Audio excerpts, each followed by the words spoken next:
une petite vidéo tuto pour la chaise. Donc, si tu vois pas ce que c'est la chaise, c'est cette figure-là.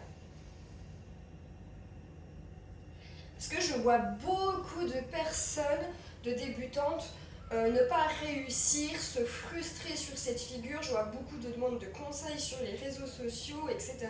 Et je me suis dit que le meilleur moyen d'expliquer tout ça, c'était une vidéo. Donc en fait, ce qui se passe dans vos chaises, le problème qu'il y a les 3/4 du temps, c'est le placement. Parce qu'il ne faut pas oublier que la pole, on est dans un sport de traction. Notre main du haut nous tracte, notre bras du bas nous repousse de la barre.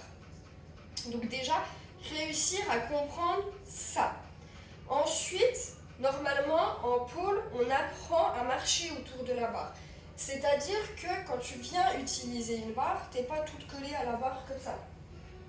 C'est impossible de pratiquer la pole comme ça. Là, je suis complètement en suspension sur mon bras, je me laisse aller, je suis collée à la barre, enfin, impossible. Donc, ça fait mal en plus. Donc du coup, qu'est-ce qui se passe? Mon bras du haut est en traction. Je tire, j'éloigne l'oreille de l'épaule, je suis toute contractée là derrière. Je sens l'étirement derrière le bras. Une fois que je suis ici, je pars le bassin sur le côté. La base, ça c'est la base de la pole. C'est ça qui va vous permettre de tourner autour de la barre, ou par exemple en back-hook, plus tu vas être en virgule ici, plus tu vas réussir à avoir le genou sur la pole sans chercher à trop forcer, tout ça, tout ça. Clairement, ça c'est vraiment le placement de base. Ensuite, dans une chaise, votre main du bas, elle vous repousse, elle vous éloigne de la pole. C'est ça qui vous permet de ne pas toucher avec le bassin. Donc, si vous partez en suspension, impossible. Impossible. Comment tu veux te repousser de la barre dans cette position-là? Je vais vous montrer. Hein. Ça va faire ça. C'est impossible de faire ça. Donc, on reprend les bases, traction bras du haut, on éloigne le bassin, et là on vient placer sa main du bas au niveau du bassin, pas plus haut que le nombril. Je vais mettre ma petite main ici, et là tu vas voir que tu vas déjà avoir beaucoup plus de facilité. Deuxième astuce, main à plat. Moi, ce que je fais faire à mes élèves qui n'arrivent pas à passer les chaises au début, c'est que je leur fais mettre la main paume ouverte, comme ça. Parce que, en fait, ce qui se passe, c'est que si tu fermes les doigts et que tu tiens ta barre à pleine main, comme tu ne sais pas faire la différence entre traction, suspension, tout ça, eh ben, tu vas vouloir te tirer. Et je pense que le cerveau humain est aussi fait comme ça, dans le sens où tu es en train de faire quelque chose que tu n'as pas l'habitude. Donc inconsciemment, pour te protéger d'un risque de chute ou quoi que ce soit, hop, tu vas te rattraper à ce que tu peux. Donc tu vas tout serrer comme ça. Sauf que ça ne marche pas. Donc je leur fais mettre la main paume ouverte, ce qui fait que tu es obligé de te repousser parce que tu vas avoir que le creux de la paume au contact. Donc tu vas avoir un peu la main pliée quand même, mais tu vas avoir que le creux de la paume au contact ici. Et là, tu n'auras pas le choix.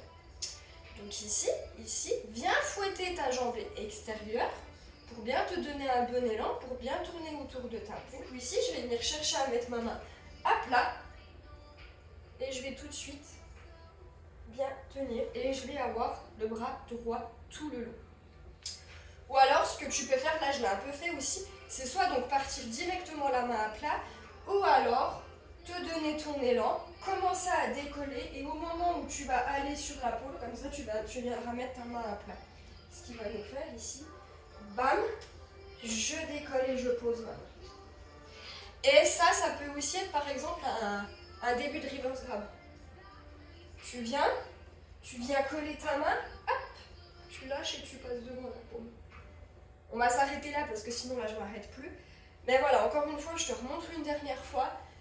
Comprends, mets-toi bien en tête que ça, finalement, même si tu as l'impression que c'est facile de tenir comme ça parce que tu es en suspension, en réalité, c'est bien plus galère que de venir faire ça. Ok ? Autre petite chose aussi, attention, je vois beaucoup de personnes qui prennent l'habitude de mettre leur avant-bras. Alors ça, l'avant-bras, moi je la donne, cette astuce. Je vais la donner pour plein de choses, t'aider à monter, tout ça, etc.